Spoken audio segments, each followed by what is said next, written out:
finally, new rule, everyone has to admit that even though Bernie Sanders didn't win the nomination, he's already won the future. Now,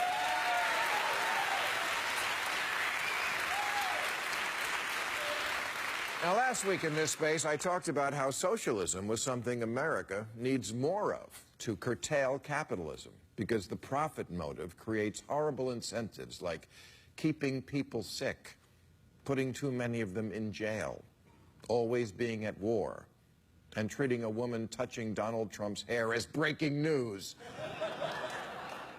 But let's not romanticize socialism the way conservatives romanticize capitalism. These are economic systems, not your first kiss.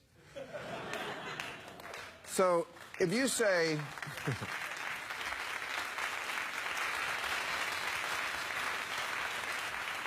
If you say the word socialism to people under 40, the reaction is night and day from that of baby boomers, for whom socialism has always been seen as communism's gay cousin.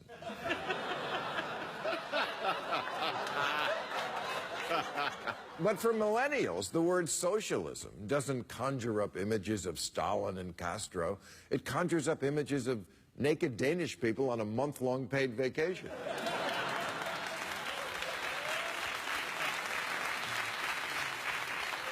Millennials don't remember a threatening Soviet Union or any Soviet Union. The only time they've ever had to crouch under a desk was to go down on their teacher.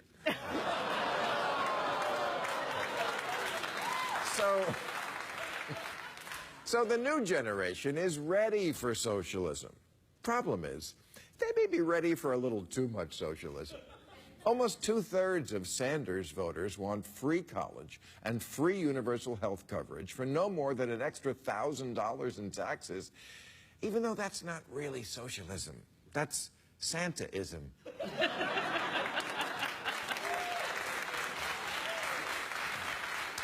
And look, no one is arguing that millennials haven't gotten a rotten deal in this economy, but they've also gotten too used to getting shit for free.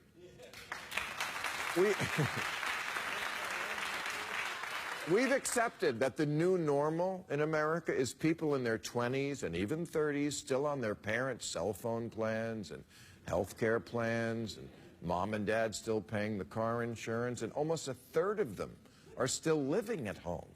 And if you're a millennial, you may never have known the concept of paying for things that all of us used to pay for. I'm a baby boomer. I think the natural order of things is to pay for music I like.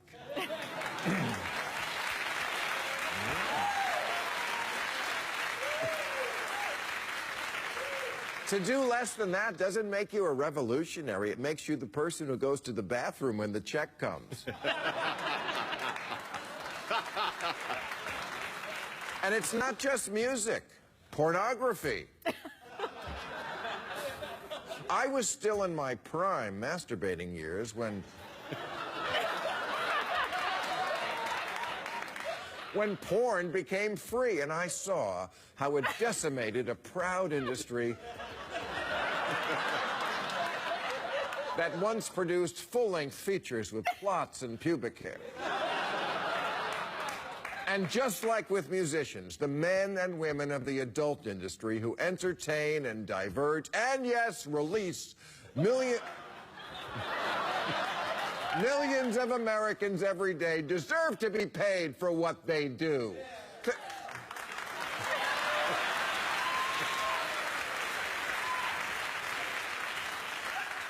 Think about the long hours put in by horny housewives and naughty secretaries and the hard-working, shaved-head, dead-eyed meth addicts plowing them.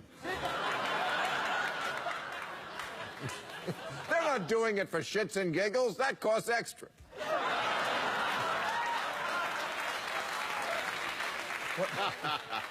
When I hear about people stealing porn, I have one question. Where do you get off?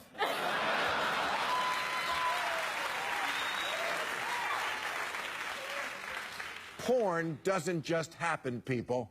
Locations must be scouted, sets must be built, wood must be maintained.